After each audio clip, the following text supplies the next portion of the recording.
L'illusion en médecine porte le joli nom de placebo. L'idée est que la confiance accordée à un produit par un médecin et par son patient peut soigner, voire même guérir. Aux antipodes, un phénomène moins connu, l'effet nocebo. Cette fois, un individu se rend réellement malade parce qu'il se croit à tort condamné de l'être. Alors comment et jusqu'où notre mental influe-t-il sur notre état physique? Pour comprendre, nous recevons le docteur Patrick Lemoine. À tout de suite.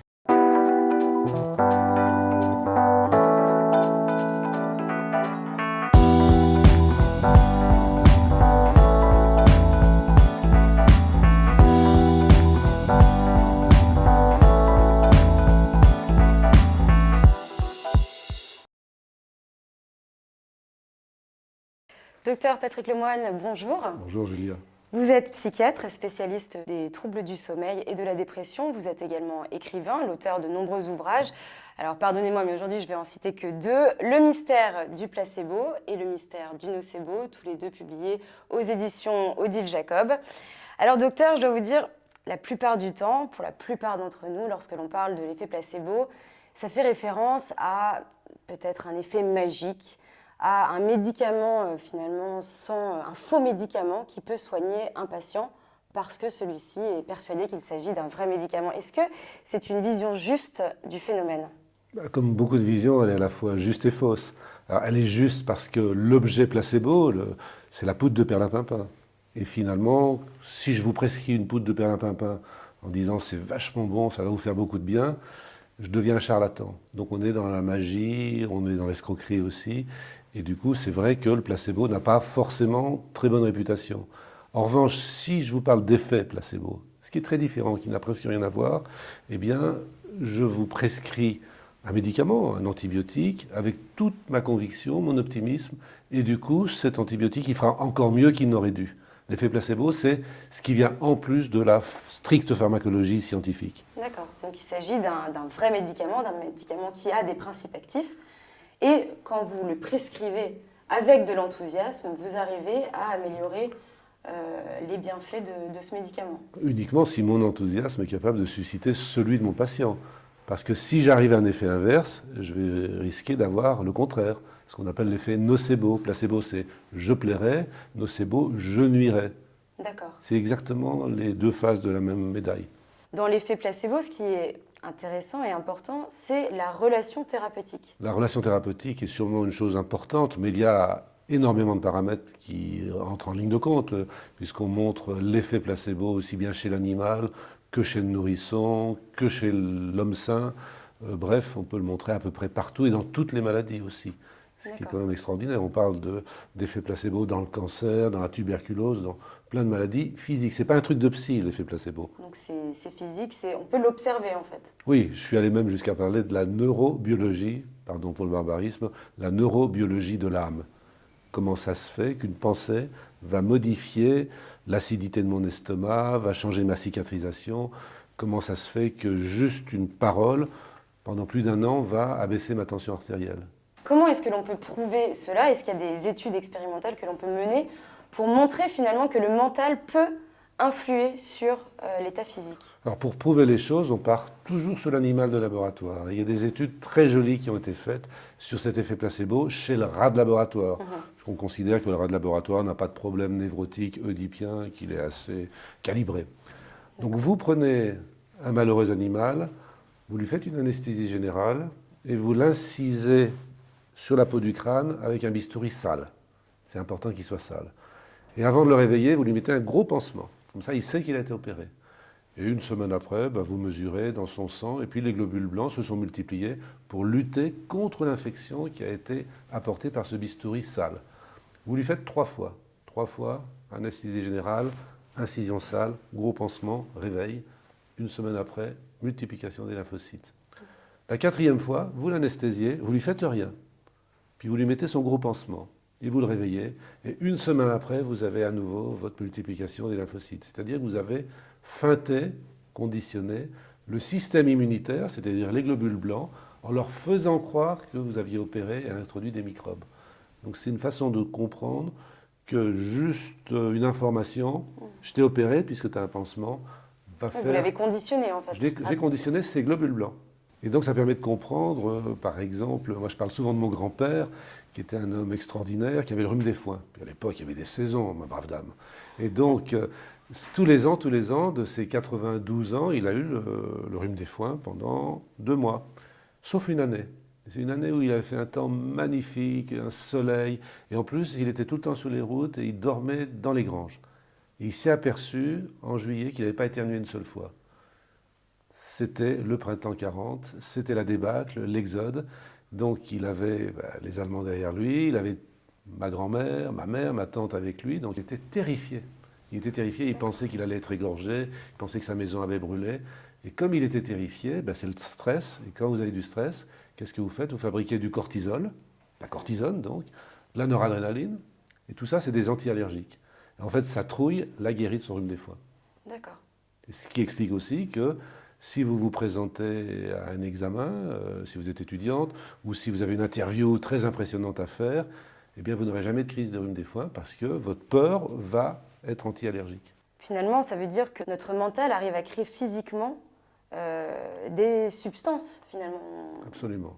qui Absolument. vont soit nous guérir. Oui, oui. Et alors on peut le prouver d'une autre manière, parce qu'il y a le cancer quand même qui impressionne toujours. Et on se dit ça c'est de l'organique, c'est pas vraiment du psychologique. Vous prenez des rats à nouveau et vous leur greffez des cancers. Et ce cancer, vous le greffez de manière à ce qu'au bout d'un mois, 1 sur 2 développera son cancer. La greffe prendra chez 1 sur 2. Vos rats, vous les tirez au sort, vous faites 3 lots. Le premier lot, vous leur foutez la paix, c'est votre groupe contrôle. Deuxième lot, pardon pour les âmes sensibles, vous les mettez dans une cage. Le sol, c'est un treillis métallique relié à un générateur qui envoie des décharges électriques douloureuses aléatoires. Ce qui veut dire que ces rats, ils prennent des pêches douloureuses dans les pattes, ils ne savent pas combien de temps ça va durer, et quand ça s'arrête, ils ne savent pas quand ça va reprendre. Ils n'ont aucun contrôle, aucune maîtrise. Et le groupe numéro 3, même dispositif, mais ils ont un petit bouton, ils apprennent extrêmement vite, qui interrompt le choc comme ils veulent, chez eux et chez les petits copains du groupe 2. Donc ce qui est important finalement, c'est cette notion de contrôle, de Tout à fait. contrôler son Tout à fait. environnement. Puisque les 2 groupes de rats, 2 et 3, ont exactement la même douleur, le même stress. 2 n'y peut rien, 3 contrôle tout. Et quand vous regardez tout le monde au bout d'un mois, eh bien le groupe 2 qui comprend rien, qui maîtrise rien, il a beaucoup plus de cancer que les contrôles à qui on a fichu la paix. Donc c'est cancérigène. Mais le groupe 3, il a beaucoup moins de cancer. C'est-à-dire le fait de prendre des pêches dans les pattes, mais de contrôler la situation, vous permet de lutter contre le cancer. Alors comment vous expliquez découverte cela? que moi je trouve extraordinaire. Alors comment j'explique les choses?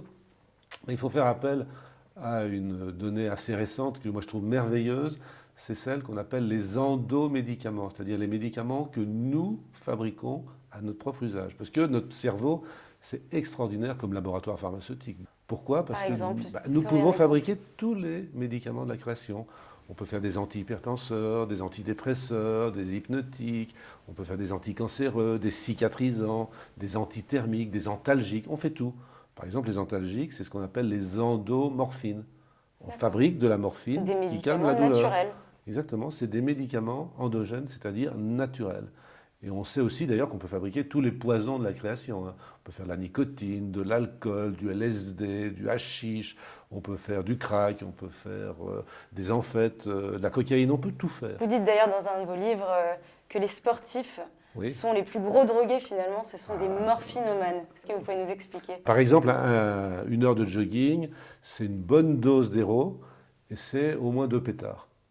C'est-à-dire vous faites de l'anandamine qui est le produit actif du hashish. Donc on voit bien que les sportifs, s'ils se font une entorse ou qu'ils ont la grippe, ils sont hyper malheureux et très souvent, malheureusement, et je suis payé pour le savoir, beaucoup de sportifs, quand ils arrêtent ou qu'ils tombent malades, eh bien soit ils deviennent obèses, soit ils deviennent alcooliques, soit ils deviennent délinquants, mais bref, ils développent d'autres toxicomanies que le sport. Parce qu'ils sont en manque et donc ils doivent trouver Exactement. une autre, C'est-à-dire que leur une autre endorphine, addiction. leur endomorphine, leur hashish, il faut qu'ils se le trouvent autrement. Vous l'avez évoqué tout à l'heure brièvement, aux antipodes finalement de l'effet placebo existe le phénomène nocebo.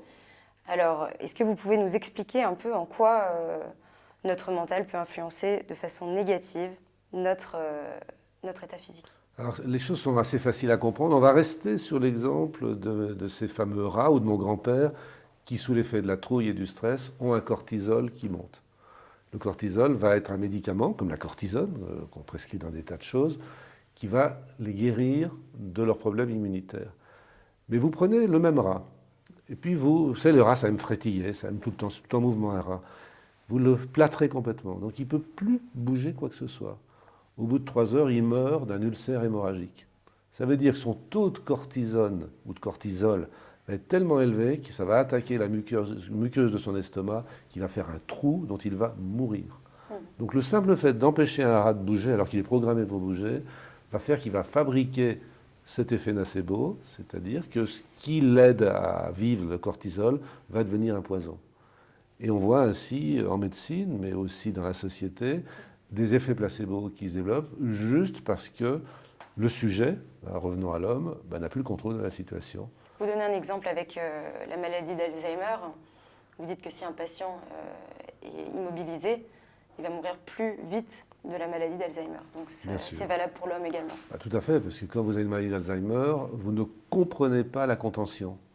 Donc mettre des barrières sur les lits, empêcher les gens de se lever la nuit, parce qu'ils aiment bien déambuler la nuit, les Alzheimer, ne pas les laisser manger 24 heures sur 24, tout ça c'est des contraintes incompréhensibles, parce que quand vous êtes avec la maladie d'Alzheimer, l'information n'est pas la même, et en fait ils se retrouvent malheureusement comme des mouches dans un bocal, ou un oiseau dans une verrière, et ça les rend malades de manière absolument tragique, et on voit des gens qui partent en vrille très rapidement lorsqu'ils sont contenus comme ça, parce qu'ils ne contrôlent plus rien. Alors expliquez-moi, vous nous parlez depuis tout à l'heure du placebo et du nocebo, vous l'expliquez, vous l'observez, alors pourquoi, comme le titre de vos ouvrages l'indique, le mystère du placebo et le mystère du nocebo?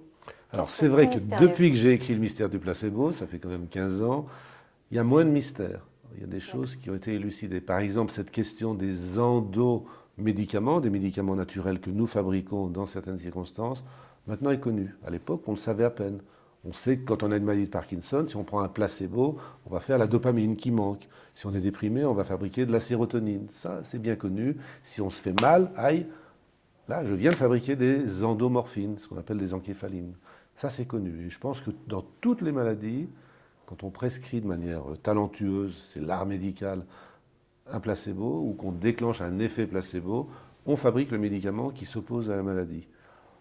Pareil pour le nocebo, on pense que quand on a des effets secondaires qui ne sont pas dus au médicament, mais juste à la relation, que par exemple, je ne sais pas moi, vous avez mal aux dents, je vous donne de l'aspirine, si je suis bon, qu'on a une bonne relation, que je suis enthousiaste, qu'il y a beaucoup d'attentes de votre part et de la mienne aussi, que j'y crois, que vous y croyez donc, eh bien l'aspirine, au lieu d'agir au bout de, allez, on va dire une demi-heure pour 4 heures, elle va agir au bout de 5 minutes pour 8 heures. L'effet placebo, c'est ça.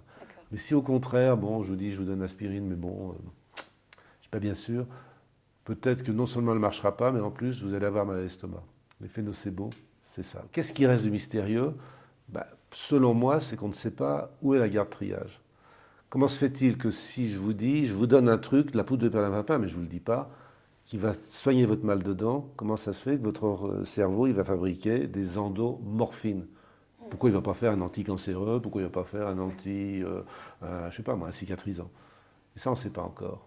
Alors, on soupçonne quelques zones du cerveau, comme le thalamus, de faire la garde de triage, et avec tel stimulus sonore, telle ambiance. Voilà, on sait ce qui favorise finalement le phénomène. Voilà, on sait comment il fonctionne, mais on ne sait pas ce qui l'oriente. D'accord. Donc on ne sait pas du tout pourquoi le cerveau il va faire de la morphine plutôt que de faire du cortisone. Et alors, il y a d'autres choses qui peuvent provoquer un effet placebo ou un effet nocebo. D'ailleurs, c'est des préférences que peuvent avoir l'homme. Vous parlez notamment de la couleur d'une pilule, la taille d'une pilule. Vous parlez également des noms des médicaments. Est-ce que vous pouvez nous expliquer en quoi un nom peut guérir ou, à l'inverse, rendre un patient plus malade? Il faut bien comprendre que nous sommes des êtres de culture, comme les animaux d'ailleurs, qui ont leur culture propre. Et que dans nos cultures, il y a une symbolique. Et que dans cette symbolique, eh bien, selon l'endroit où on est, telle couleur ira sur tel médicament, sur tel type de guérison. Et ce qui est étonnant, c'est qu'une fois, j'étais allé me promener dans un marché au Togo, à Lomé, et j'avais discuté avec des nanabens qui ont des énormes sacs en plastique remplis de gélules multicolores, arrivés là par des circuits humanitaires un peu improbables. Et elle disait, celui-là, telle couleur, c'est pour ton ventre, ça, c'est pour ta tête. Et j'ai regardé, donc si on peut identifier, ça collait assez bien, quand même, ça marchait assez bien. C'est-à-dire que le code couleur des nanabens togolaises collait à peu près avec le code couleur des laboratoires occidentaux. Le même médicament, qui s'appelle le Prazépam, c'est un anxiolytique, eh bien, ça a été étudié. Le même dosage du même médicament chez les mêmes patients, rose marche mieux que vert. Ça, c'est pour l'anxiolyse. Donc souvent, l'anxiolyse, c'est rose, le sommeil, c'est bleu. Si c'est pour donner la pêche, ça va être un jaune fluo ou un rouge fluo. Puis une symbolique qui m'a toujours échappé, le marron, c'est plutôt digestif. Ce qu'on en déduit de tout ça, c'est l'importance finalement de l'information. Oui. De l'information qu'on va recevoir. Ce qui m'amène à votre dernier livre, dans lequel vous avez une hypothèse ambitieuse. Vous parlez justement des médias et de l'effet placebo-nocebo qui existe pas que dans le domaine de la médecine, comme on vient de le voir, mais également dans tous les domaines de la société. Est-ce que vous pouvez nous expliquer un peu votre thèse ? Les médias, c'est ce qui est entre un sujet émetteur et un sujet récepteur. Donc les médias, ça peut être effectivement les journaux, ça peut être la télé, ça peut être Internet, ça peut être les réseaux sociaux, mais c'est aussi l'école, c'est la brève de comptoir. Le patron de bistrot, il a un média, c'est le curé en chair, l'imam, le rabbin. Bref, c'est tout ce qui permet de communiquer aux hommes entre eux. Or, on sait très bien qu'aucun animal et aucun homme ne peut vivre sans information. Pour en revenir à mes rats, si vous balancez des chocs électriques à un rat, il va avoir des désordres immunitaires, ses lymphocytes vont faire n'importe quoi. Si avant de balancer votre choc, vous faites un signal lumineux, aucun problème. Parce que vous l'avez prévenu. Parce que je l'ai prévenu, il se met dans un coin, il se prépare psychologiquement. Si vous êtes un cerf au Moyen-Âge, vous êtes dans votre champ, vous entendez le tocsin. Ah, le tocsin, c'est bon. Si du coup vous pouvez prendre femmes, enfants et animaux et aller dans votre château fort, c'est positif. Je tombe pas malade, je suis rassuré, tout va bien. Si j'ai un tocsin, puis que je suis dans un champ, puis que j'ai pas de château fort, je me sens mal. Or, à l'heure actuelle, on entend tout le temps de tocsin. Vous prenez les médias d'info en continu 24 heures sur 24. On a le tocsin 24 heures sur 24, mais on ne nous donne pas le système de défense. Quand je lis dans un journal financier, après la crise, je me dis qu'il y a un problème. Le problème, c'est qu'il ne nous donne pas la clé.